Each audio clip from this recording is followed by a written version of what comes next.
Welcome back, everybody, to another episode of Nintendo Rewind. My name is Cody Christian, and I'm joined by the illustrious, the magnanimous, the beautiful, the talented, the sexy Chris Beck. I don't know that anyone's ever said a South Park character is sexy, but you know, it is what it is. I'm joined by the sexy Chris Becker.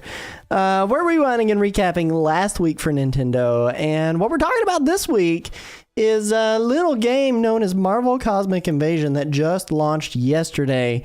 And spoiler alert, we enjoyed it. We've enjoyed it. But not to give too much of the show away. Chris, how are you doing? What have you been into? How's it going, my dude? Are you enjoying life? Don't answer honestly if you're not. No, I'm kidding. Let's hear it. Yeah, I am doing great. Thank you for asking. No, Thank you for that scripted intro. I wrote this down on a piece of paper. I'm doing fine. He told me what to say. They called me Mr. Glass. I'm doing well. How are you doing? Oh man, I'm doing wonderful. You know what I just realized? What'd you just realize? You keep talking. Tell me how you are. Tell me how you're doing. But I just realized I didn't have the show up. Oh, that's the kind of person you are. I see. You don't even lurk on your own show. Don't. We got to pump up those numbers. Those are rookie numbers, my dude. No, I'm kidding. No, but I'm doing well. It's been a busy weekend at the Nerdwire household. Things have been crazy. Welcome in, Silent Brook. Things have been stupid crazy. Between winter holiday Santa pictures and just life in general, and trying to get everything prepped for the wife and myself and my kids are going on a family trip to Pigeon Forge, Tennessee, starting tomorrow. That's exciting. This is the first I've ever heard of this. What? Where are you going? We do this every year, Chris. We do this every But no, we're going to Pigeon Forge, Tennessee tomorrow. My parents are going to be there. My sister's coming. CC Wire in the live chat. She's excited to do some traveling, she says. We're going to so tomorrow we have plans to go to Wonderworks, the big building that's turned upside down. That's like an attraction. The boys have never gone. I don't think I've ever been, and if I have been, I don't remember it. But it was it's going to be a good time. The boys, I think, are going to have a really good time with it. And then what is it? Wonderworks? Yeah, Wonderworks. Like museum and attractions or something like that. I'm not really sure. We got tickets because the last couple of years we went to the Comedy Barn because the kids really enjoyed it. But then we decided to do something different. Everyone's asking if we're eating pigeons now. Are you eating? Why would you eat pigeons? We're going to the Pigeon Forge. It's where they're made. It's the Pigeon Forge. They make them out of brass. But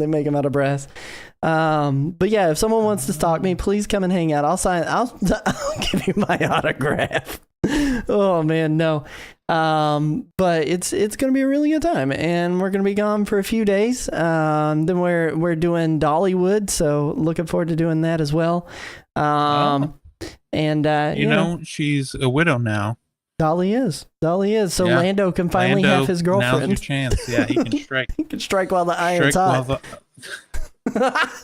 Listen, I'm sorry, but I've also been trying to get through cleaning up the house, and then we had our niece and nephew over yesterday, and every bit of cleaning that I did got erased by them. And I'm not complaining. I mean, they were fine.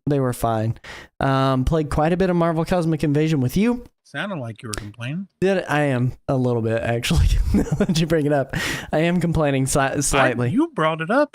You brought up that I'm complaining. Not that you pointed out, is what I meant to say. Had physical therapy the past couple of days. It's just been nonstop, just tons of stuff. Luckily, I didn't have to do art class today because it snowed and the schools in the area were shut down, and the art class that I take them to is defined by the school schedule. So if there's no school because of weather, there's no art class. And I was like, oh, thank goodness. It gives me a little bit more time. We had nothing amount of snow. We had maybe an inch, but the problem is we have a lot of rural areas, and the snowplows and the salt trucks can't get out to those areas to de-ice them in time, and the infrastructure is just not really prepared for it. But I mean, it was an inch, maybe a half an inch, and we were expected to get 4 to 7 inches this week, but it didn't happen. So I'm happy about that in some ways. I didn't get any. You didn't get any? Well, don't worry. You're about to get hammered soon. I hear there's a bad system that's coming through, and Chicago got destroyed yesterday. I'm not in Chicago, first of all. Second of all, it's coming through. I said Chicago got destroyed. You're up north. It'll be on its way. It'll be there in no time. Do you think? I don't think. Have I ever asked you if you're right or left-handed? No, you haven't. Are you right or left-handed? I'm right-handed. I'm left-handed, right? But I do. I didn't know you were left-handed. Yeah. That explains so much. The fuck does that mean? I do. Hold on. I don't know what it means. I'm just saying stuff. Um, We're gonna get you a beep button. yeah, I'll beep you a button. Oh. Listen, they have. Uh, I do most things left-handed. Mm-hmm. There's a few things I do right-handed, but I was just thinking about writing something or drawing. Have you ever drawn anything before? Drawing, right? Just hear me Never. out. I was thinking about drawing with my right hand, and I was like, I don't think I could do it, but I could maybe if I practice tracing. You know, Mm-hmm. I could practice Yeah, you should know when I'm gonna curse. Like right now, fuck. I tried really hard to get there as fast as I could. I was like, ah. Let me ask you My a problem is question. my beep button doesn't beep you; it only beeps me. So, like, even if I do get there, like, it doesn't matter. Go ahead, ask me another question. Feel free. This one you don't need the button for. I don't trust have you you anymore. gone to McDonald's to try the? Can you say it with me? Ready? The Grinch. cookie crap. Golly, what do you mean? You I ruined meant cookie frap, and I accidentally said crap because cookie was the first word, and I had a spoonerism that happened, and I swapped my syllables. The Grinch. Say it with me. Ready? The That's not how the Grinch says it. Have you never seen the Grinch movie before? Get in the character. I have seen. Sorry, I realized we're Get in in the Christmas character. season, and I like it's been a year since I've seen it. You know, I miss my favorite Christmas movie is not The Grinch. How the Grinch Stole Christmas.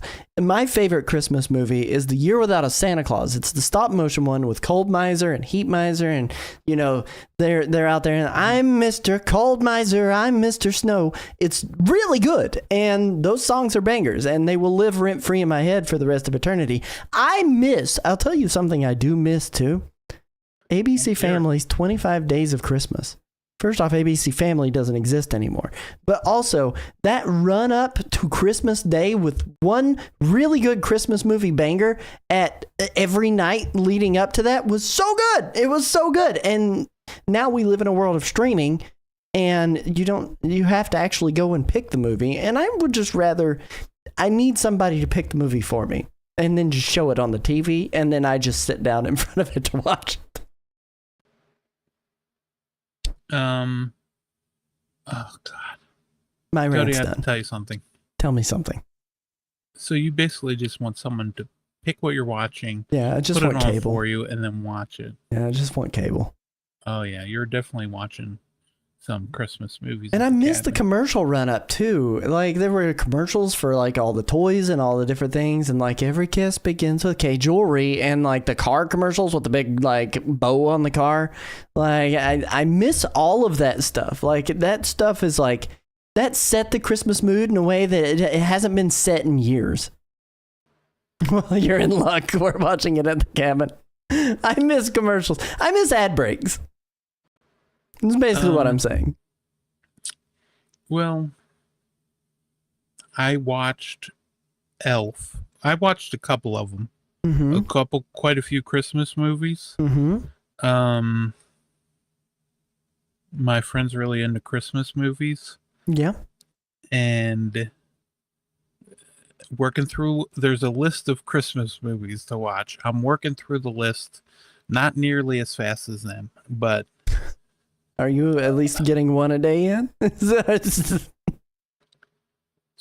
I didn't watch one today, but I watched one yesterday.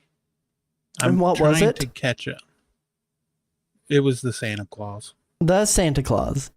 Mm-hmm. Yes, Chaotic in the live chat. I miss watching a show, getting a commercial, and having the challenge to go to the bathroom and be back in time for the show. Oh, tenderly running to the bathroom, taking out your shoulder as you round the corner of the hall. Is that what you miss about commercials? That is exactly what I miss about commercials. But I didn't need. I could usually hold myself until I needed to go to the bathroom after the show was over. Do not hold yourself in front of the family. No, I'm not like pulling it I out. will- Like I'm You just said you're holding yourself. But I can hold myself and nobody looks. Like it's fine. But if you pull it out, everybody looks. Let me ask you a question. Don't ask any more questions that leads to this kind of statement. I'm gonna ask a follow-up question. God. Okay, let's hear it.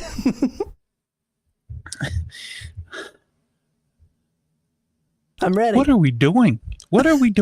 That's a fair question. I don't know.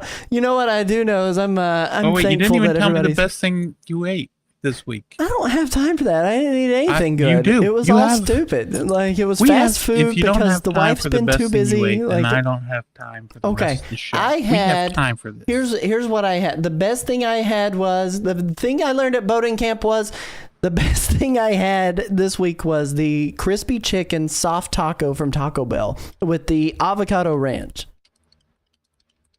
Can you hear that button clicking? Barely. Oh, I was feverishly going back and forth. YXBA. Just sometimes my fingers do that because they got to move. My fingers got to move. You know what I mean? What about you? What was the best thing you ate? And then I'm gonna give thanks. Okay, yeah. Well, let me start off by saying the worst thing. Tonight I made for the first time ever tomato soup, and I And the you beep liked ready. it? Get the beep ready. Oh, Oh, okay. yeah, boating. Yeah, and I beeped it together. Yeah. Wait, what's boating school? I had that, but the hot one. No, you guys gotta stop that. You distract Chris. He didn't even finish his statement. He had But tomato what does that soup. mean? I don't What know I what that learned means. at boating school was Have you okay, never watched we the were SpongeBob episode? Well, I didn't see that part. I read from the bottom up. I did it wrong. Okay, You I thought it can't was a start from manga. the bottom and now Manga? you're here. You gotta start Manga? at the top. Is it a manga? It's a Is it a manga mango? and an anime. Oh, anime to meet you. But I will say, he always goes barnacles. Yeah, well, barnacles. Tartar sauce. I could probably, I can do an all right plankton. Mhm. I can do an all right plankton once, and that's it. I can only say one phrase from plankton, and I'll try it right now, and then we can get back to the story. Okay? Let's hear it. Give me a second. La la la la la la la la la. Okay, all right, I'm ready. You ready for this? The Krabby Patty formula. God. There's a new SpongeBob game that's out. It's pretty good from what I hear. It's at least as good as that impression. Okay, there. Chris, I love you. All right, so Tell me your story. I am on limited time tonight. okay. Well, all right. So the story is first time ever making tomato soup. Mm-hmm. Okay. Boy. First time ever making tomato soup. I need to stop looking at chat, I think. And I made it with it was like it was just pour the soup in and then fill it up with 2% milk. Mm-hmm. Chris, please. Yeah, you pour the can of soup and then you fill the can with 2% milk or whatever kind of milk you want. Well, it said 2%. Well, not on the chocolate, start. not strawberry. No, strawberry milk is reserved for when you want to cry. And so I put it in there, and then I was buttering the bread for the grilled cheese because I ran out of mayo. It's a whole thing. We'll talk about it next episode. And I don't know if we'll have time. Not next episode because we got something special coming up, but continue. I was bashful. So then I put it on there. It said, whatever you do, just it said, do not boil it. Right? Mm-hmm. I said, all right, no problem. Not going to boil it. I'm just going to put it on low heat. It was taking a while. I was stirring it constantly. So I turned it up a little bit, and then I was stirring, and then I started to see a little bit of Steam come out, and so I said, nope, let me put it back down to low. I was very anxious. Then I turned around, finished buttering the bread. Every once in a while, you got to butter that bread, you know what I'm saying? You do. And so, turn around. Next thing I know, my dad's behind me, and he's like, we got to turn this up. We got to boil this. And I said, it says right on the can, don't boil it. So then the milk like started to curdle, so it was like separating from the tomato soup. No. It was the first time and probably the last time I ever made. I'm just gonna eat dry grilled cheeses. Listen, it's really, you can get it, so if it bubbles just a little bit, it's totally fine, but you can't take it up to a full boil. It will separate. It's not good that way. But if you get it to a little bit of a boil and then cut it from the heat, pull it off of it that way, and then keep stirring it, like, you're golden. It'll be totally fine. Thank you for pinning LOL. I greatly appreciate it. Thank you so much. You know who else we need to thank? Before we dive into the show, we want to make sure we thank our generous supporters and producers from over at NintendoRewind.com. If you would like to directly support our content, every dollar spent on memberships and merch helps us continue to produce this show. There's even a tier that only costs $1 a month, and with it, you also get a shout out right here on the live show. That said, I want to thank our supporters and producers, Calamity Nolan, Sierra Christian, Kiatic, and Mnemonic Man, for all of their gracious support. Of note, something else that I want to plug in here before we get into the main portion of the show is we have our third annual Rewindies coming up next week on December 9th. It's crazy. We are on three Rewindies. The very first episode we did was essentially the Rewindies. It was a Nintendo Game of the Year show. We didn't have a name for it. There was no branding. It was just like, hey, this is what we're going to do. And we did it on Nintendo Rewind, and it was good. And then next year we did it.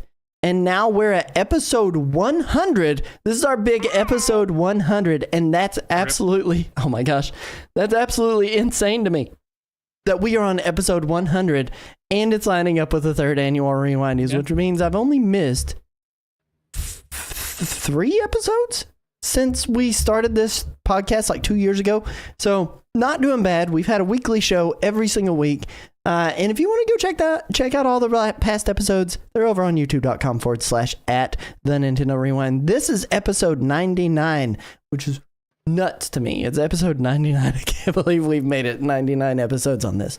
So, but without any further ado, and without any more fiddle-faddling, we're going to get into the main topic of the show, which is our Marvel Cosmic Invasion impressions. So stick with us. We'll see you guys here in just a moment.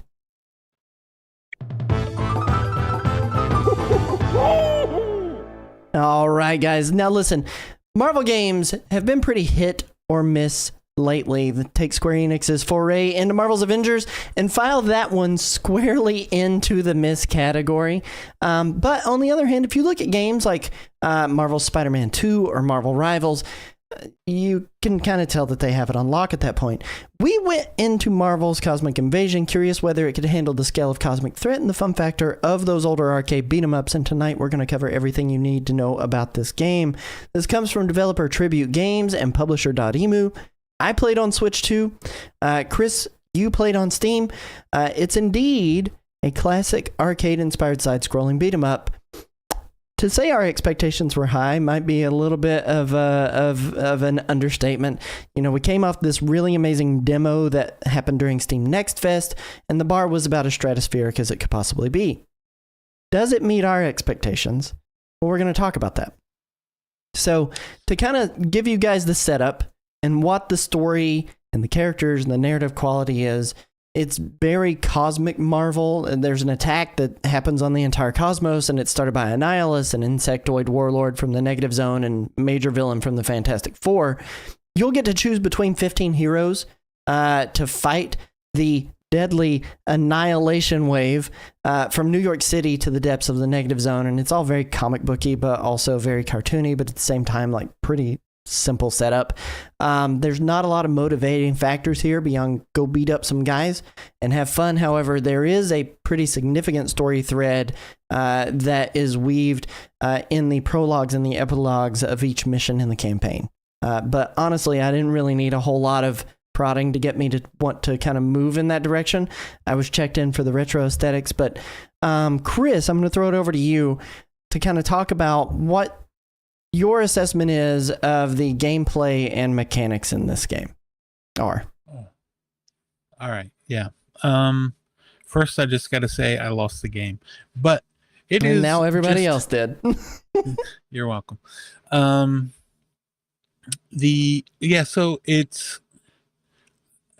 So it's basically just an arcade 2D beat 'em up. Yeah. With multiple, what would you say? Multiple, not tiers, but like you can go forward and back.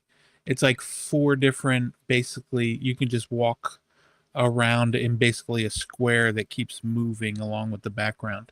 Yeah, this is something like if you played games like Streets of Rage or anything like those games, like you'll kind of get a good vibe for what this is. Turtles in Time, Simpsons arcade game, like you've got a plane of existence you can walk on, foreground, background, and you're going linearly from left to right, and the screen does not scroll back left once you've advanced. So once you're going forward, it's very classic old arcade game. You're not going back anymore. Yeah. No, you're just constantly going forward. But this one is you playing with 2 characters at a time. Mm-hmm. So I guess technically total there could be 8 characters. If you're playing with 4 people, you each get to pick 2 characters, and then you just swap back and forth and do combos together. Like, you can either hold down the swap button and hit an attack, and then bada bing, bada bang, your teammate comes and does one of their special moves, or you just switch to them and then they come in doing a combo. Some enemies will grab you and you got to switch out or else they die.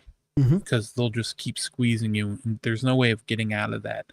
Which some of the enemies have those grabs more frequently as you go on later on in the levels. Yeah. But it's pixel art. I like the way it looks. Hang on, we'll get there. That's the next segment is visuals and sound design. But as far as your own character's moves, like that, you're kind of spot on. Like there are a lot of different things you can do: combo attacks, combo special moves. You've got regular basic punches. You've got super moves that you can do as well. There are grabs, projectiles, depending on the character. Some of your characters can double jump. Some of them can fly. There are aerial attacks going horizontally, downward, at an angle. It's all very punchy, and most of the characters have like heavy impact in the game. So when you're doing those punches, it feels really good. You feel that heavy weight, especially like when you're playing someone like Venom or She-Hulk or, some of the heavier characters that are in these games. And then on top of that, there's also level up perks for using specific characters that they can get to a max level of 10 as you're progressing through the game. So those are like your main mechanics of this game is, level them up, unlock passive abilities that they have. Like some of them will, give their party more experience points as they're playing. Some of them will heal over time, like Wolverine. Some of them will be able to just generate XYZ extra ammo for their projectiles if they land a super move correctly. So there's quite a few different things that go on in that as far as that goes. But those are like your main mechanics. Chris hit the high points. I hit the like tiny minutia that is easy to like miss because all of that stuff is just kind of going on surrounding the rest of the game. But you were wanting to talk a little bit about visuals, and why don't you go into that too? Tell the people about the visuals. Yeah, well, about the visuals, it is 2D pixel art. I really like the way the art looks for most of it. Like the characters, the background, like everything going on in the background. They do a really good job with like some of the special moves, especially I like the way like Venom moves around and the symbiote moves on and off of them. I like that a lot. And just the different, not only like combos that you can do with each character, but then certain like moves together, and some like Spider-Man and Venom, they swing with their web, and then you got other characters that are flying around, and then they have like different combo, like you were saying with the combos, but like just the animation of it all I like a lot. Like what is it, Billy Ray Cyrus, they got him in there. Yeah, he's right here on screen right now. Yeah, and he's got that Kentucky waterfall rolling. Yeah. He throws like the hammer, right? And it can just stay there. Oh, Beta Ray Bill, not Billy Ray Cyrus. Sorry, I thought we were talking about the mullet that's popping out of Nova's helmet here. So. Yeah, no. Beta Ray, yeah, what is it? Beta Ray Bill. Yeah, exactly. You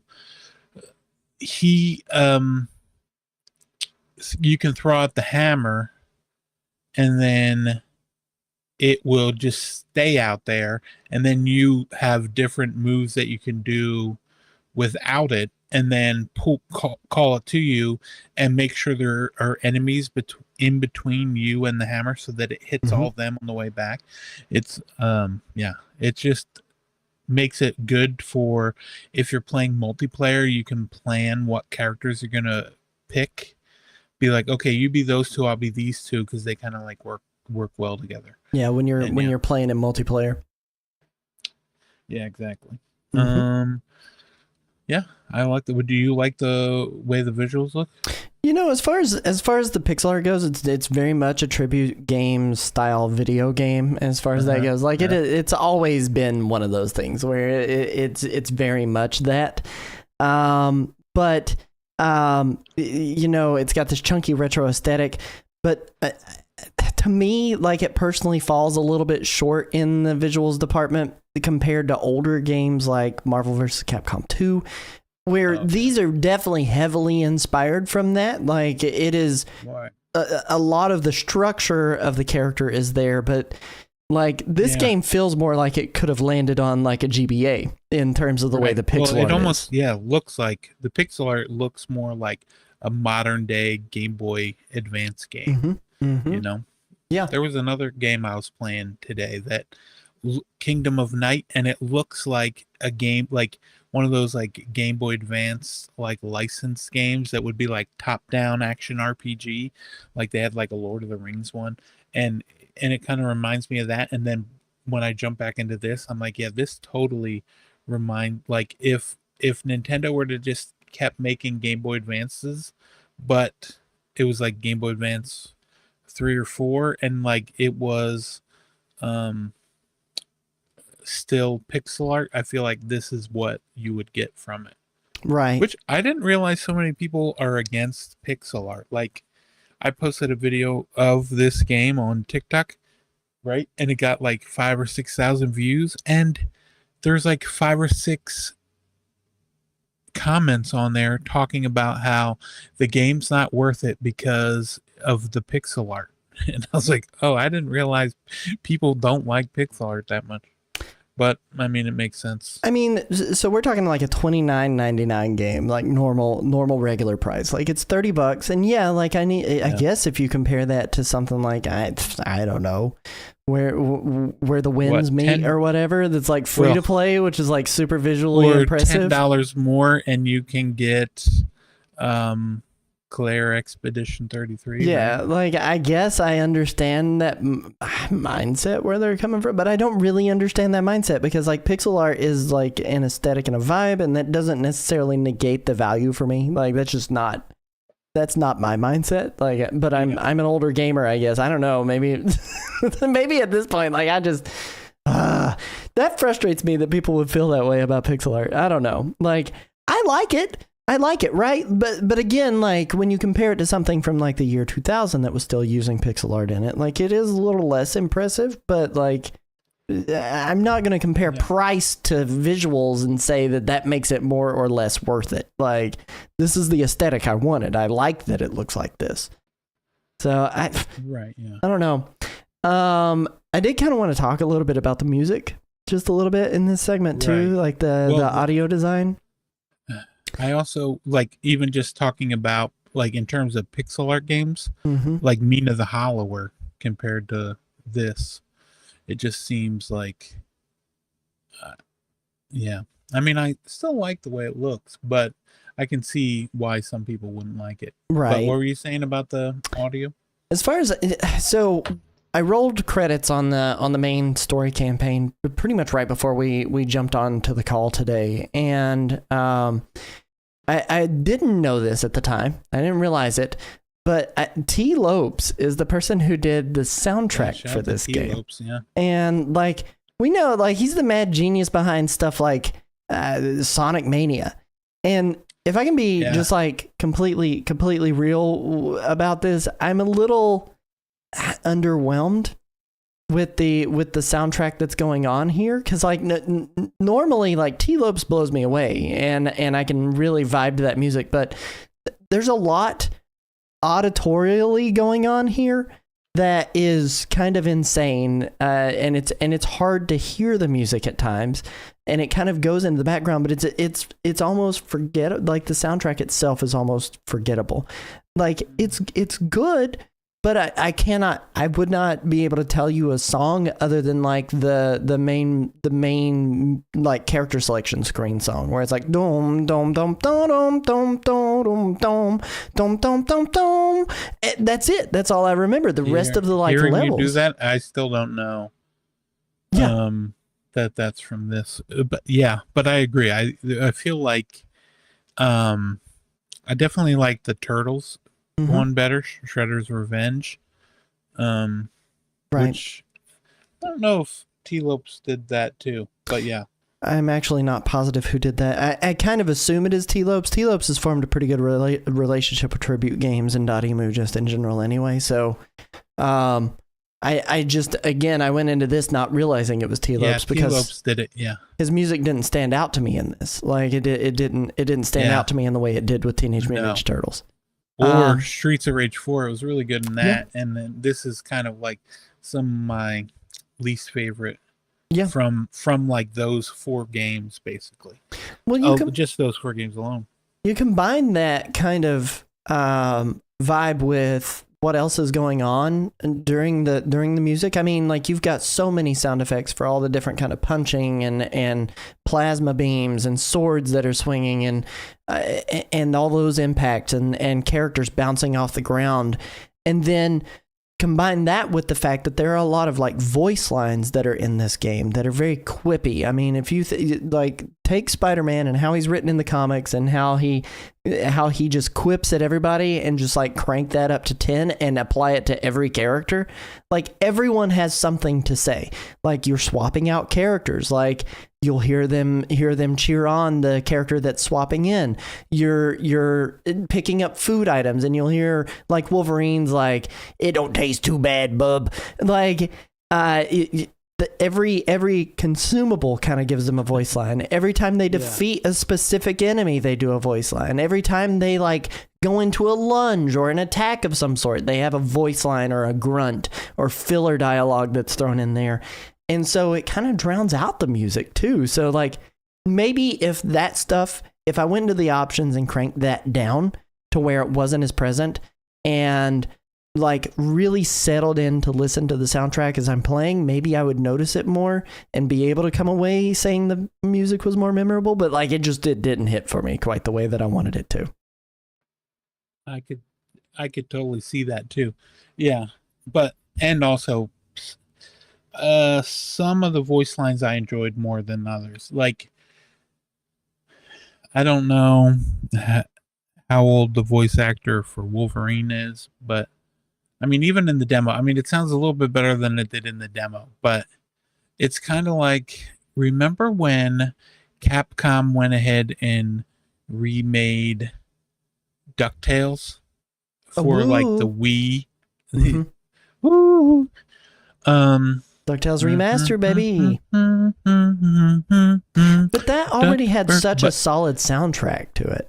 Well, no, but not the soundtrack, but they got the voice actor for Scrooge McDuck, Oh, but he was yeah, like yeah. 101, and it just didn't quite hit the same.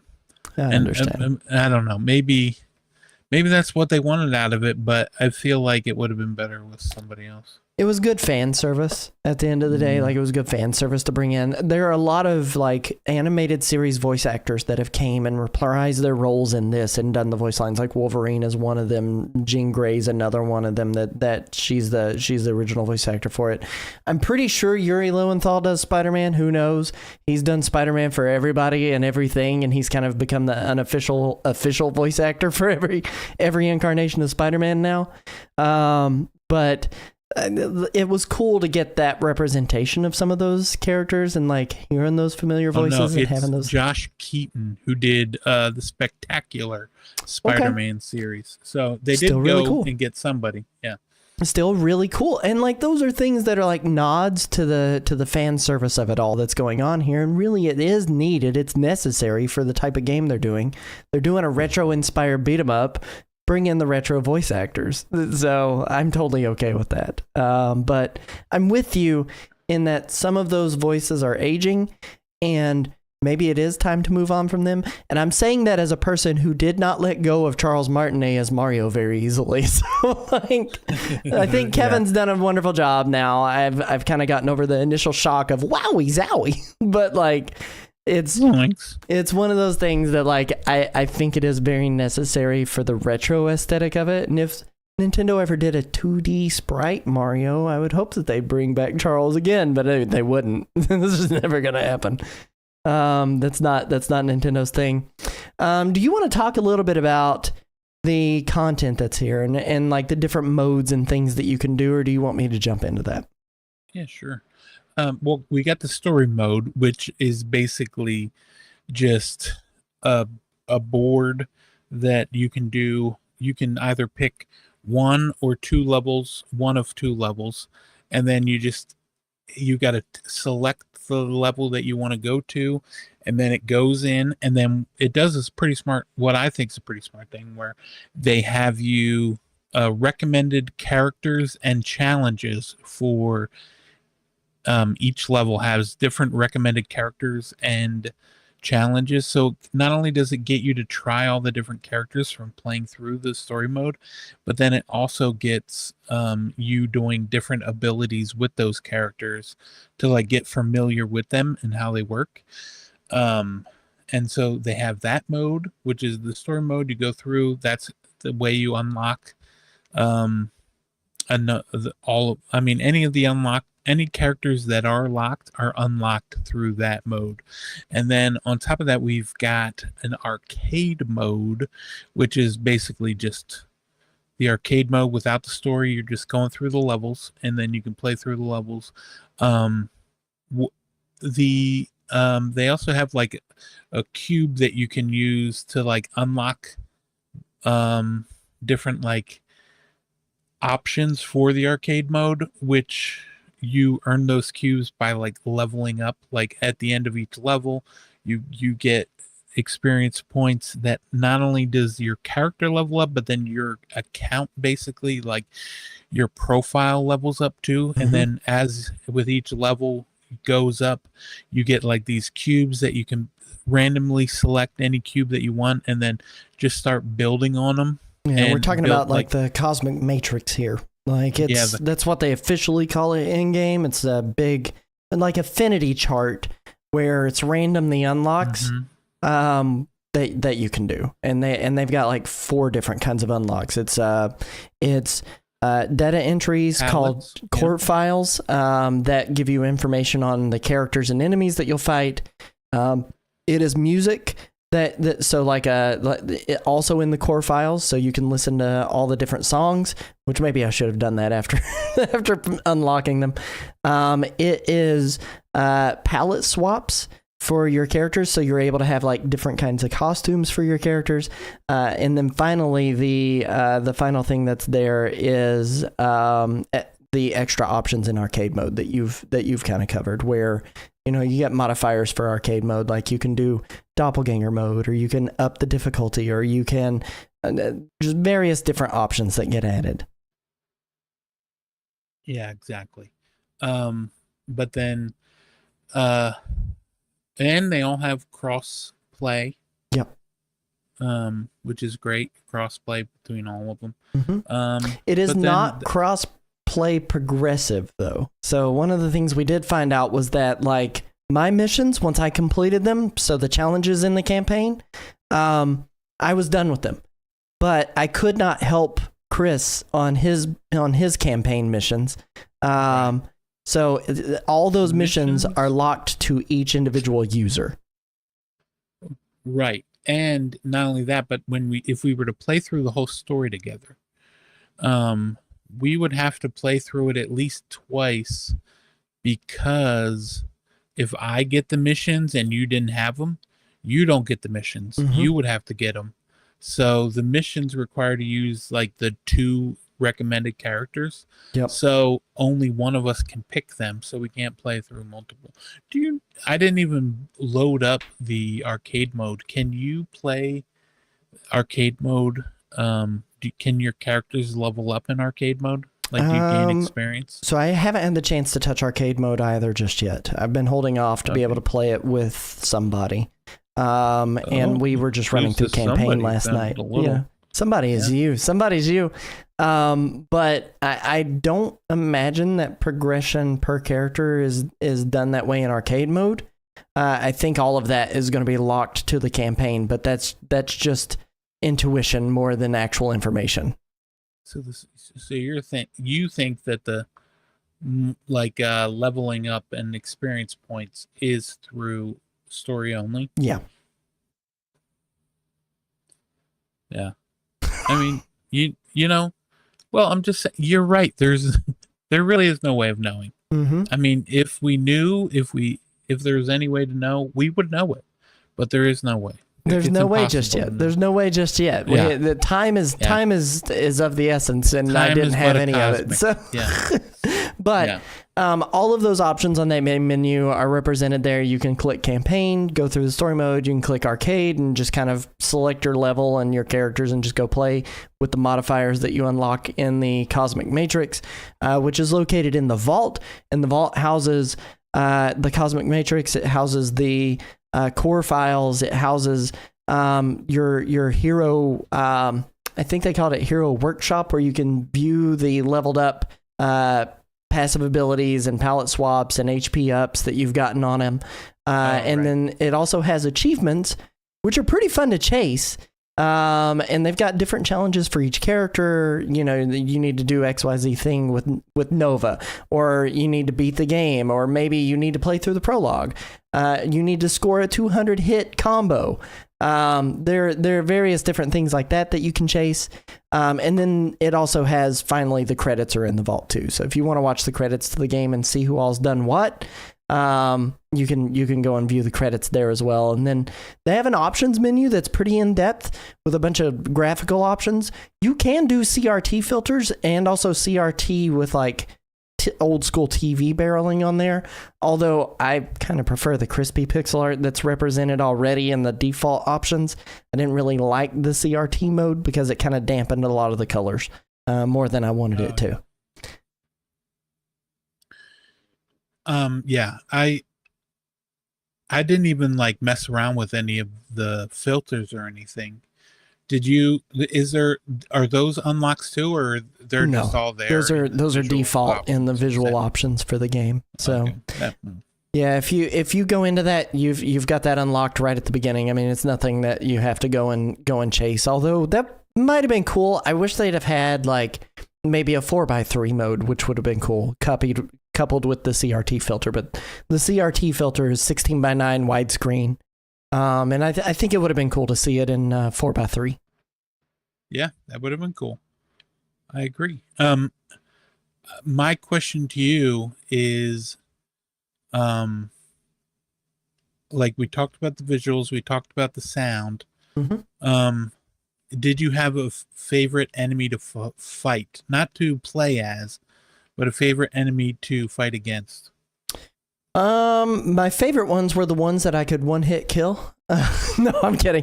As far as the bosses go, I think my favorite level from the game most likely was I really liked the Savage Lands. It was kind of shorter. It had some good obstacles. It didn't feel super hard. On top of that, that's a good area if you want to level up your characters to go and do like a combo with Storm and get like super high numbers. I think the highest combo I did with her was like 1700 or something like that. And that was really, really cool. But I'm also discovering I'm a bigger X-Men fan than I thought I was, and really enjoyed that level. And the boss there is with Sauron. The Sentinels, I really like the Sentinels. Yeah, Sentinels look really cool in this game, and Sauron's like a cool boss that doesn't make me feel like it's unfair to play against. But what about you? Favorite level before we move on to replayability here? You know what? I kind of like the opening level where it's just like New York, you're running around. Yeah. And the people are, it's like New York City. It kind of reminds me of the Avengers movie. Mm-hmm. And like, well, Spider-Man's my favorite. And it also kind of reminds me of Spider-Man. So. No, I totally feel that. It is very, like, it grounds you in the Marvel universe from right off the rip going to New York City because of the way it's all structured, the way it looks. I think they did a really, really solid job doing that level. It felt like a Marvel video game. Yeah, definitely did. And they did a good job. Speaking of Savage Lands, here's a little bit of Savage Lands gameplay. Looks cool. The backgrounds and everything were really good. Like the jungle aesthetic that they had going on was super stellar. There was another level that I really enjoyed running through, and it was a level that had a bunch of like dragons in the background and like monsters, and there were a lot of cameos that were in there that were like in the test tubes. Like you see Jeff the baby land shark like in there. It was kind of like it was almost like Guardians of the Galaxy 3, like the collector, the labs, the collector's lab. Yeah, it was super cool. I really, really enjoyed that level too. Thought it was good. In terms of replayability and longevity here, honestly, like this is a game that I feel could live forever on anyone's system. As far as that goes, like you're gonna have a good time when revisiting. Space. Yeah. No, and it doesn't take up a whole lot of space, but that you're gonna have a good time revisiting it because it is an arcade beat 'em up game. Like it's very much to an extent a little mindless until you start getting into some of the later levels and the bosses get a little unfair and the challenges are a little bit harder to achieve. But once you knock out those challenges, you don't have to fight for those anymore. But that said, beyond grinding achievements and leveling up your characters and unlocking things on the Cosmic Matrix, there's not really a whole lot you're going to earn from replaying this game, other than having a good time. It's a classic arcade beat 'em up style at its best. And if you love Marvel and those style of games, you'll probably enjoy this game for a long time. But again, like you're not really earning anything for replaying a whole lot, like especially if you knock out those challenges early. What about you, Chris? How do you feel about longevity and replayability here? Yeah, well, one thing that it does get kind of annoying is I feel like a lot of the replayability for me has been just because I make it all the way to the boss and then die because they get like multiple, I mean, they kind of do have multiple health bars, but they don't show them at first. They get like shields that go over their health bar, and and I don't like that. It annoys me. Because it's like, oh, I'm getting close. I'm gonna end up beating this boss, and then they get a bar that fills up their whole health bar. Not a fan of it. Right. But in terms of like going back through and playing more of it, like playing this again, I like if any time it were to come up where someone's like, oh, let's play through that game, I would say, sure, let's do it. I will go with you. And I'll play it. But there hasn't been like a level that I played that I was like, oh, that's awesome. I need to like play through that level again because it was just so cool. And I would like it. I mean, maybe we'll get there eventually, but I just haven't gotten to that part yet. Right. Like, again, Savage Lands is probably like the one level that I'm okay with grinding over and over again because it was just fun. It's quite short. I would like to see what speedruns end up looking like on this, because I could see myself enjoying doing speedruns of this game. Like I could really see myself enjoying that, and I think there's a place for that. I like watching the Shredder's Revenge speedruns that from an earlier game that Tribute Games has done, and I think it'd be really cool to see what they do with this. Yeah, I could see that. But it's definitely something I wouldn't mind. Like in speaking of Shredder's Revenge, they added like a roguelike mode to the arcade mode, and I wouldn't mind something like that for this. Yeah. If that makes sense. Yep. No, that totally makes sense. Let's dive into any kind of special considerations we have for this game. I mean, is there, like, how do you feel about its overall marvelness, any kind of fan elements, like the scale of the story, the scope that they've got going on here? Like, anything of note stick out to you that you want to share before we dive into our pros and cons of the game?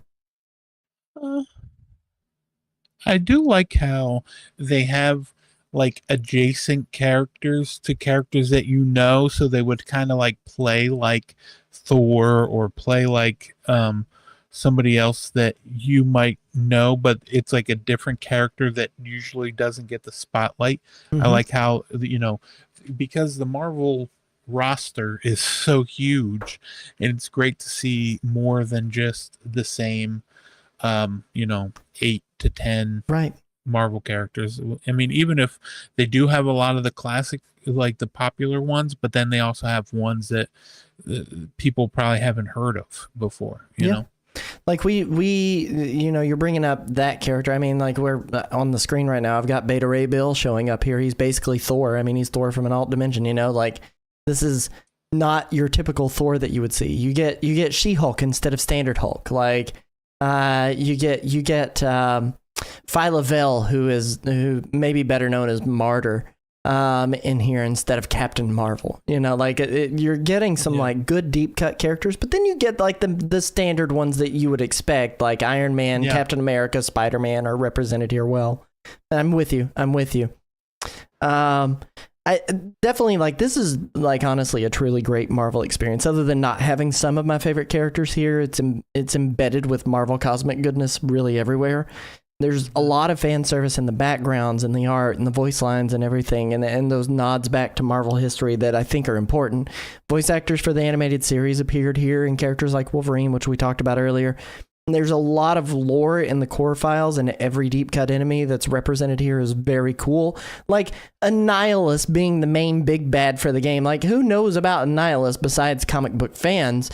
Like, he's never really been represented anywhere. And like, it is cool to see like all of those deep cut characters really get the love that they should. We got Nettis in the live chat asking why Thor's a furry. Listen, it's an alt dimension. He's a goat man. He's an alien goat man. We can't help it. But like, it is really good. As far as scale of the story is concerned, though, like it is cosmic Marvel. Think things like Guardians of the Galaxy, like in that vein, Thanos, like and all these space stories that they've really kind of set up. But at the same time, like it feels like story takes that back burner, and like I said, like I didn't need a whole lot of prodding to get me to go through it, but you really only get story in the campaign, which is to be expected. And they're like little blurbs at the beginning and little blurbs at the end, and a little bit of dialogue in between on the levels, but there's not a whole bunch. I will say, wrapping up the actual main campaign today, like I did kind of leave it feeling a little disappointed with the ending. But again, like that wasn't the reason I was playing this game. I was playing this game because A, it was an arcade beat 'em up, and B, it had Marvel stuff that was going on. I wasn't playing it for the story necessarily. I just wanted to beat up on some people in an arcade game. How'd you feel about the story, what you've experienced so far? Because you haven't wrapped up the campaign yet, have you? You're like 4 levels or 5 levels behind? Almost done?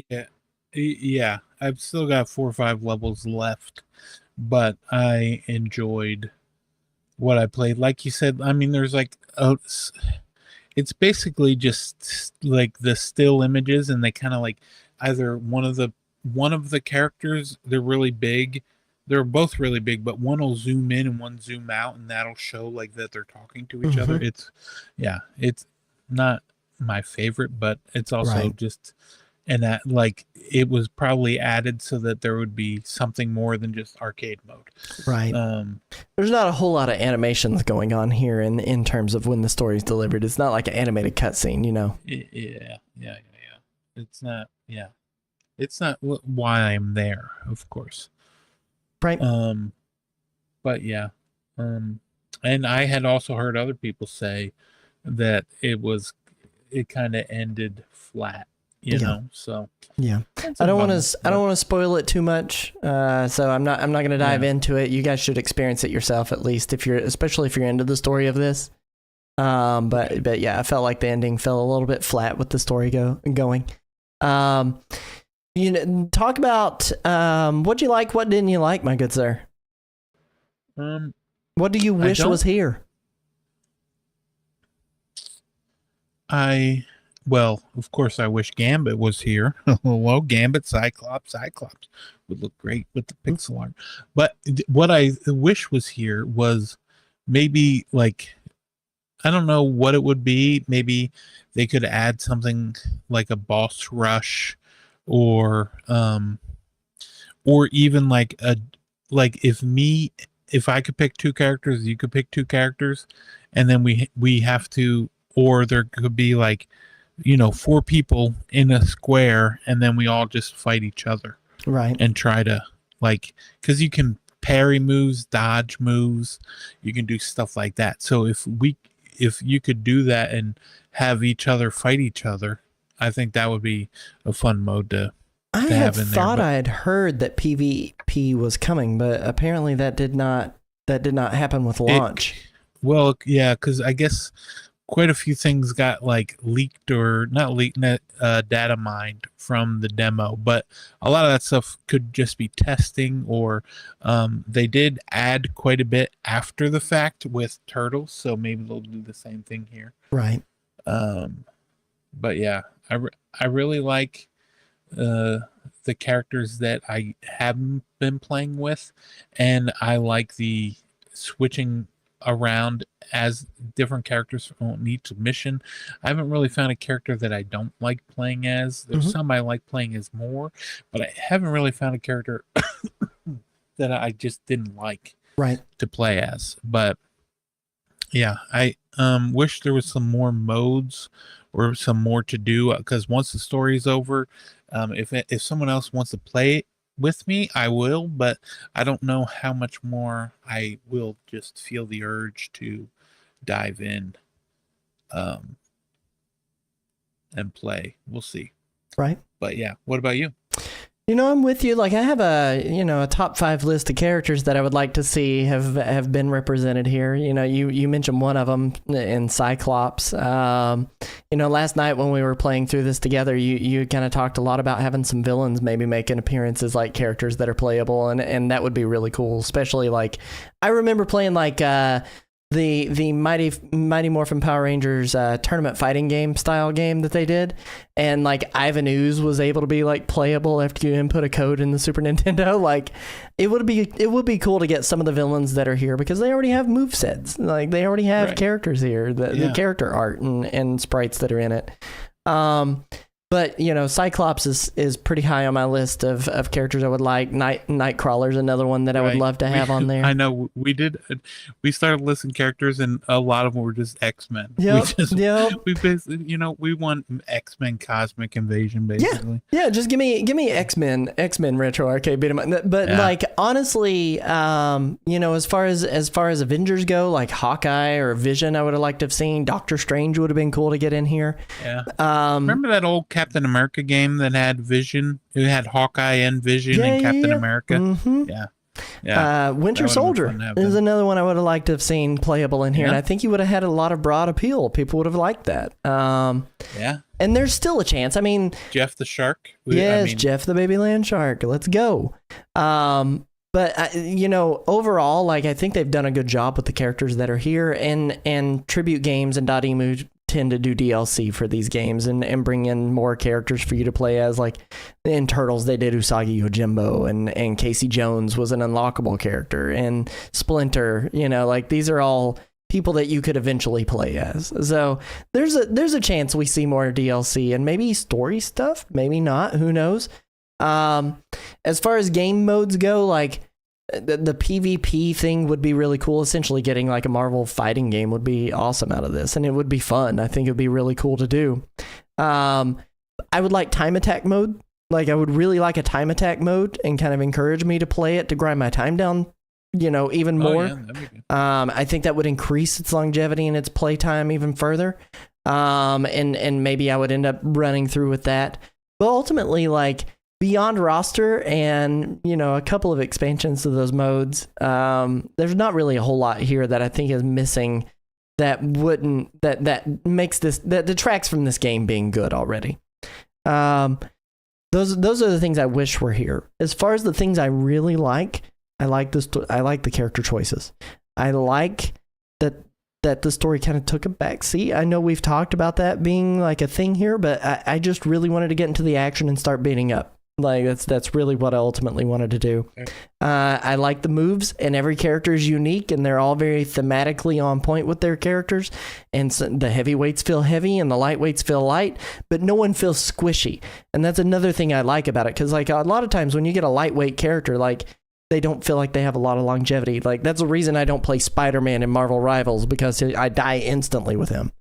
Yeah. But they all feel like they're capable heroes, and there's like a good power trip that's going on here in this game. Like I said, the pixel art is a little lackluster, but I think they did a really good job with it still. Yet, I just would have preferred it to have more of a Marvel vs. Capcom 2 kind of look to it, rather than what we ended up getting with this GBA aesthetic that Tribute Games has really kind of like done pretty consistently across all of their games. But ultimately, that's minimal on complaints. I still have a little bit more to do. I'm like 95% through the Cosmic Matrix collection. I have about 50% of my characters leveled up 100%. There are something we didn't mention is that there are 4 unlockable characters, so you don't have the entire roster at the beginning. And that is something that I would have rather had. Like, I don't really need to unlock characters in this game. I would like to just have them at the beginning. Straight from the rip. So maybe that's a little bit of a complaint that I'm gonna throw in there. Venom, Phyla-Vell, Silver Surfer, and there is one more unlockable character, and I can't remember which one it was. Venom. Do you? I mentioned Venom, Phyla-Vell, Silver Surfer, and who was the other one that was unlockable? Phoenix. I can't. Yes, yeah. Phoenix. Phoenix was the other one that was unlockable. And I just would have preferred to have them straight off the rip. I think that would have been cool. Before we move into our conclusion and our recommendations here, who is your favorite character and why? My favorite character? Mm-hmm. My favorite character is Spider-Man. I like Spider-Man a lot. Just something about being Spider-Man, swinging around the level. I like the animation. I love animation, and I love the animation of Venom, but I like playing as Spider-Man more. Yeah. Very basic answer. What about you? My favorite character that I played as in this game was the Herald of Galactus himself, Silver Surfer. He was a late unlock. But like he felt very capable from the very beginning of the game, like from the very beginning of me having him. He doesn't have the greatest palette swaps. There's not a whole lot you can do with a naked man on a surfboard. Like, let's just be honest. But yeah. He was a very cool character with a very good move set that I genuinely loved to play as. I thought he was great. I will say, like, beyond him, and forgetting the fact that he is like an unlockable a little bit later on, like from the roster at the very beginning, Wolverine is fast. Yeah. He's strong. He feels capable. He gets a really cool passive ability, and that is HP rebuilds over time as long as you don't go below a threshold for it. Like, I really enjoyed playing as Wolverine in this game. I'm with you on Spider-Man. I like Spider-Man and Wolverine because I like being able to jump on enemies, hit them, and then throw them. Mm-hmm. Like if there's a bunch of enemies in a row, just jump on one and instantly throw them against the wall, and they'll hit every enemy in a row. Yep. And then you just keep doing that rinse and repeat, and wait for your health to come back, and then you can switch up to change to somebody else. But yeah, right. Wolverine, I really like Wolverine a lot. I will say his ultimate move's a little lackluster too, though. Like, it doesn't hit as many people as you'd want it to. It's very narrow focused. There's some characters that have awesome ults, like Rocket Raccoon, like has a screen clearing ult. Like, it's really good. Black Panther is also super awesome. Black Panther is awesome, but his ult it runs back and forth. But if you're not in the same path as the enemy, you'll miss them. Mm-hmm. But I really like Storm. She kind of just shoots down and like her special pretty much clears the whole board. Like any enemy on the board, they'll just get hit. I like that. But yeah, I'm with you. All right, conclusions here. So I'll go first on this. This game is good. I'm not gonna give it a score just yet. I don't think we'll give it a score. Right? Don't do it. Yeah. Because we haven't 100% completed it. I'm pretty dang close, though. Like, I feel like I could competently give it a score. But honestly, I'd heavily recommend this title. Like, it's good, retro-inspired fun. Will it be for everybody? No game is for everyone. But even if you have a passing interest in Marvel or maybe retro arcade games, this game will be for you. And if you're a little interested in just this title alone, like, it is exactly what you expect it to be, and it's very good. Like, it is very good, and it's well done. Beyond some of the minor complaints that we have here, like, there's not a whole lot that I'm upset about with this game. Is it perfect? No, but it is, again, very good. I would recommend this game. What about you, Chris? Yeah, I definitely recommend it. I would say check it out, give it a look-see. If you have Game Pass, check it out on there even. But yeah, it is $29.99, like you said. It's on Switch and Switch 2. You played this on Switch 2. Performed really good, as it should. There should never be any performance dips for this style of game on that console. So, and like you were saying, I don't think you said it on the show, but you were saying it when we were talking about it. It's like the perfect game to play in handheld mode. Yeah. It's like a great pickup. Let me just do one level. Play. Don't take more than 8 minutes on each level. I mean, like, legitimately, if you want to beeline it, you can be done with each level within 8 minutes. And then not only that, but then you level up your characters. I looked. Arcade mode, you get the benefits from leveling in. It tells you like your character's level, because once you get high enough level, you can do 2 specials before having to fill the bar up again.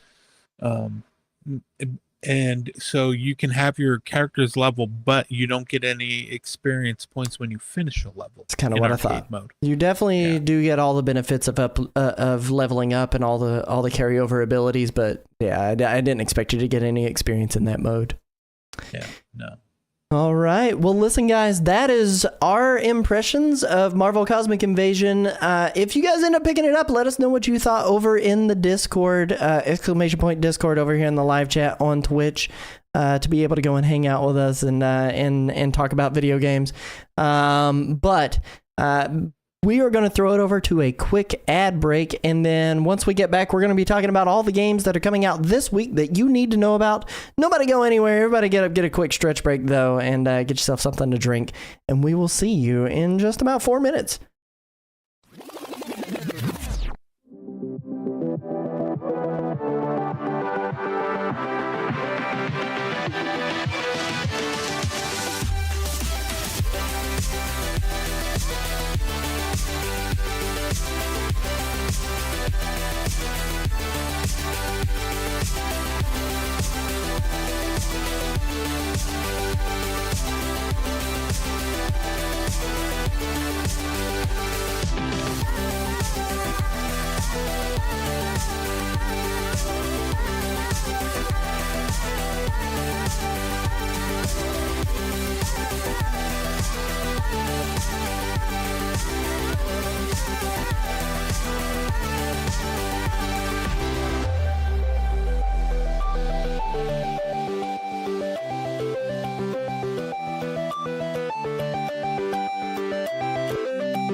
All right, guys, welcome back. We just got done covering our thoughts on Marvel Cosmic Invasion and whether or not you should get it.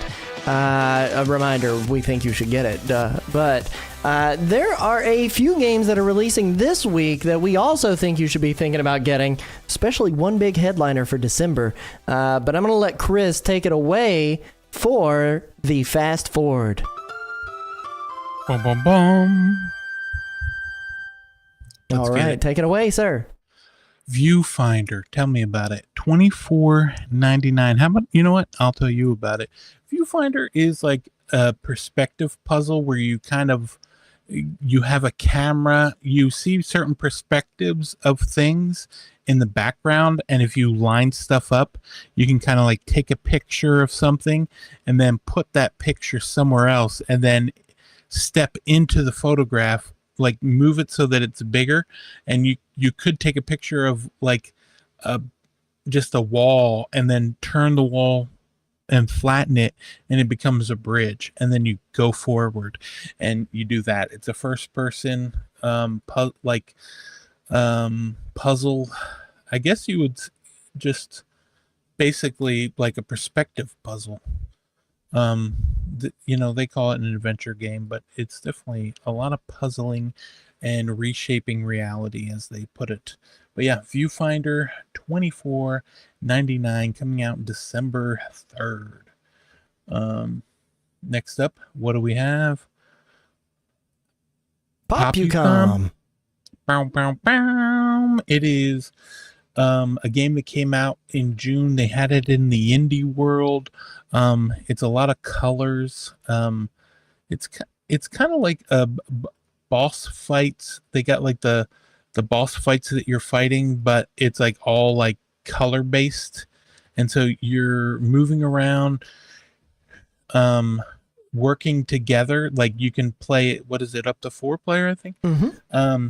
And use your color to kind of make sure that you're all getting your colors in the right spots to like unlock and move things forward. And like there's certain enemies that only the yellow can hurt the one enemy, and you got to hit that enemy with the yellow character. And yeah, I mean, it looks like, I don't know, what was the name of that game that came out on the Switch? Like, that was the free-to-play multiplayer game that was kind of like Ninjala. Yeah, kind of reminds me of, like, kind of looks like a Ninjala, like, however, it is 1999.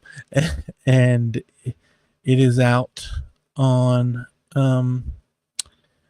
December 3rd. And then next up, we have a game about digging a hole. There's a lot of times we'll see games that come onto the Nintendo Switch or any of these digital platforms that takes like a random game that is really popular and then just adds like an AI key art and throws it in there. But this is actually a game about digging a hole, the official game about digging a hole. And it is exactly that. You are in your backyard, you start digging, you want to go get down all the way down to the bottom, and who knows what's there. I mean, I know what's there, but I'm not going to tell you because you got to figure it out. But then you dig down, you're collecting rocks, you're collecting different material and minerals, and then bringing them up, leveling up your shovel, the amount that you can hold, all sorts of stuff, and going through doing that. It's $4.99, but right now it's on sale until January 31st, 2026. That seems like a fake date, for $4.49. But yeah, so go ahead, give it a gander, give it a look-see on December 9th. Check it out. Next up, we have, what happened to my thing? Loc Digital. LOK right? Digital. Lock it up. It's kind of like a word type puzzle game where it is there's like a cryptic language. It's like a world changing words. Learn the rules as you go and uncover how each new word has its own special ability. So certain words do certain things, and it's like a black and white puzzle type word. There's also numbers. Don't get me started on the numbers, okay? There's the numbers. 6, there's a 7. What do they mean? Oh, 6, 7. 8, 9. 41 is the new hotness. Oh gosh, don't even get me started. What about 42? Hold on a second. The meaning of everything? Oh, you're thinking of there was a burning Hitchhiker's bush. Guide to No, the Galaxy. okay. Oh my god. 150 puzzles in this game. It is $14.99. There's a demo on the eShop. You can go ahead and download the demo, check it out. Coming out December 9th as well. Then we've got quite a few Switch 2 games coming out. Some of these games, I think maybe all of them, are coming to Switch 1 as well, including Octopath Traveler 0, $49.99. It is coming to the Switch and Switch 2. There is no upgrade path. There is a demo, and the progression carries over to the full game. If you get it is coming out December 4th. By golly, $49.99. I mean, it's Octopath Traveler 3. This is kind of sort of like built on and based on the free-to-play game that they had, the Octopath Traveler free-to-play mobile game, and then they kind of like changed it around and added some stuff. And that's what we've got with that. There's a big town building portion of the game. Next up, we've got small hit indie, Metro Prime 4 Beyond. It is $69.99, $59.99 if you get the Switch version. There's a $10 upgrade. It's got mouse controls, baby. But yeah, this is. And everyone Metro says Prime. Don't play with the mouse controls. Well, yeah, they're there. You can play it 120 FPS. Mm-hmm. But yeah, 120 FPS, 720p handheld mode, 1080p on docked at 120 frames. Yeah, exactly. And yeah, I mean, it's Metroid Prime. I don't know what you want me to tell you, except for maybe a date, which is December 4th. We'll talk more about that next week. No, we won't. We're going to be doing the rewindies next week. No, we won't. Talk amongst yourselves. Pause to read. Nicktoons and the Dice of Destiny comes out, the Switch 2 edition, which is a free upgrade. Or if you don't have it on the Switch 2, you can go ahead, or Switch 1, you can get it on the Switch 2. It's coming out December 5th for $49.99. This is a Diablo-like. By golly, what are you waiting for? Go get it. And then a game that I know somebody here that is interested in called Skate Story. Oh my gosh, yes I am. Skate Story coming out December 8th for $19.99. This is Switch 2 only. It is coming out. I'm looking forward to it. I don't know about you. You have any interest in Skate Story? Dude, this is such an expensive week for me between Marvel Cosmic Invasion Monday, Metroid Prime 4 on Thursday, and Skate Story the day after that or something like like the 5 days after that. It's crazy. Yeah, exactly. 3 days after that. Right. I'm definitely looking forward to it. I really like the look of it. It's kind of like, I don't even know. It almost looks like in the 80s they used to make games about, or like they would talk about like, this is what it's going to look like when you're in VR and everything's going to look like just psychedelic and look wild. And that's what this reminds me of. It's, it almost looks like Mario when he's got the metal suit on. Mm-hmm. But yeah, that's coming out December 8th, 1999. Farming Simulator Signature Edition. Let me tell you something, okay? You want to do a little farming? You want to do a little Signature Editioning? By golly, this is the game for you. It is just exactly what the game says. It is a farming simulator. $59.99 or $53.99 if you get it before it releases on December 9th, because that's when the price goes up, back up to $59. So it's a pre-order bonus. It is, by golly, it's going to be 22.5 gigs. Go ahead and get it December 9th.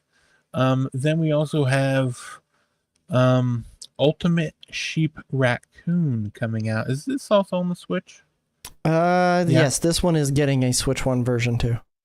No upgrade path. Okay. No upgrade path, for crying out loud. Okay, don't even think about it. It is it's coming out December 9th. This is $19.99. It is a sequel to, what was it? Ultimate Chicken Horse. Ultimate Chicken Horse. Ultimate Chicken Horse. That's what it was. And yeah, it is Ultimate Sheep Raccoon, a 2D kind of like party game that you can go through, and it's a bike racing party game where you and your friends build a course of ramps. They already lost me. Obstacles and traps. Dodge hazards. But it's 8 players on one system. Okay, they got me back. Mouse mode control. I'm kidding. What? I'm there. But yeah, so that's coming out December 9th, 1999. That's all that's coming out this week. That is everything that is coming out this week. That is absolutely crazy. Like, there's a lot of stuff that's coming, and it's cool to see. Like, we're getting a whole lot of like actual Nintendo Switch 1 title or Nintendo Switch 2 titles day and date with Nintendo Switch 1. Like, I cannot tell you how much I appreciate that, because it's been so long since they've been doing that. So we are going to move into the second to last segment of the show. This is known as Pixel Minute. Before we throw it over to the outro, we have a new game show segment. It's not that new. We've been doing it for like 20 episodes or something like that now. But is Pixmin for short. In this segment, Chris has exactly 1 minute to guess the exact title of a game based on an image that is highly pixelated. And we will slowly reveal, and will slowly prophecy. reveal itself within 60 seconds. This game was, in fact, released this week in Nintendo history. The faster he guesses, the more points he gets. If it fully reveals itself by the end of the song, he loses. Chris, are you ready, my good sir? I'm ready. I am ready. All right. Well, 3, 2, 1, let's go. Okay, there is quite a bit of green. I did not know that ahead of time. Okay, there's like something up in the top, gray. I don't know if it. Oh, is this Advance Wars? It is not Advance Wars. No, it is not Advance Wars. Is it Sim City?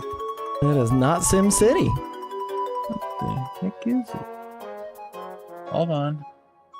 Okay, it is. Is this Master Hand? It is not. Oh, is it You missed WarioWare? Is it WarioWare? It might be a WarioWare. WarioWare Micro Games? Nope. No, WarioWare Twisted? Nope. WarioWare Touch? Nope.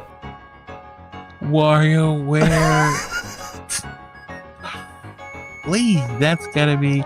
Oh, is this the one where you like create your own micro games? Nope. No. That'd be is this the WarioWare one Incorporated. Shake It? WarioWare? No. The Bust a song is over. Move? Yeah, you finally got it. Smooth Moves. you Smooth finally Moves. got it. No, wait, you didn't get it. What did you say that last one? Let's Move? Bust the moves. Bust the moves. WarioWare Bust a Move. Oh man, WarioWare bust Smooth Moves is the name of this game. It's a party video game developed by Nintendo and Intelligent Systems and published by Nintendo for the Nintendo Wii. I chose a 4:3 aspect ratio of this game, not the 1080. Well, the 480i, whatever the resolution was of a Wii. But it was released in Japan in December of 2006, in Europe and North America and Australia of January 2007. This is the 5th game in the WarioWare series of games and the only game in the series to be physically released for the Wii, excluding WarioWare DIY Showcase, another WarioWare game available on WiiWare. Additionally, this was the first spin-off Mario game to be released for the console. When it released, its critical reception from Metacritic has it standing at an 83 out of 100. Game Rankings gave it an 81.82 as far as that goes. So, Chris, have you played any of Smooth Moves? You played a lot of the others, I feel like, but maybe not so much Smooth Moves. I have played Smooth Move. Hey. I played every single WarioWare game. I definitely, I think I like Twisted a lot. Twisted was a lot of fun. Twisted is my favorite. It's my favorite one. It's a Game Boy Advance game. It plays super cool. Like, it is my favorite one. It's so good. I love the was it IGN that they captured footage of it, right, for IGN.com, and somebody recorded them while they had it in the Game Boy Advance player For the GameCube. Or the GameCube, yeah, and they were just moving the GameCube around. It was hilarious. They did a speed run of that game at I think it was Awesome Games Done Quick a couple years ago. It was either Awesome or Summer, of course, but I think it was Awesome Games Done Quick a couple years ago, and they had the Game Boy player with the GameCube, and they were just sitting there tilting the whole GameCube. It was ridiculous. It was so good. Nowadays, we got things like the Analog Pocket that's a lot easier to do it with, so I love that. That's so funny. But this one, Smooth Moves, it doesn't rank up there in my. I don't really care for the Wii motion stuff, like the pointer controls and everything that they've got going on with it.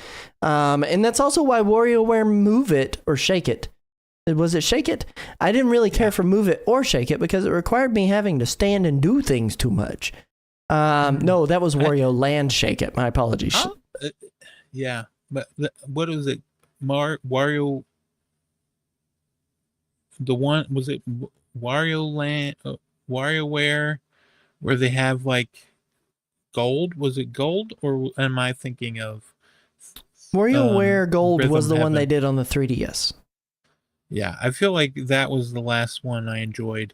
I like the handheld ones more than the console ones, and it's just hasn't gotten any better. I'm worried about the next WarioWare because it's probably going to use gonna be all mouse controls. It's gonna be all mouse controls. It's going to use the mouse controls for sure to do the fly swatter mini game. Yeah.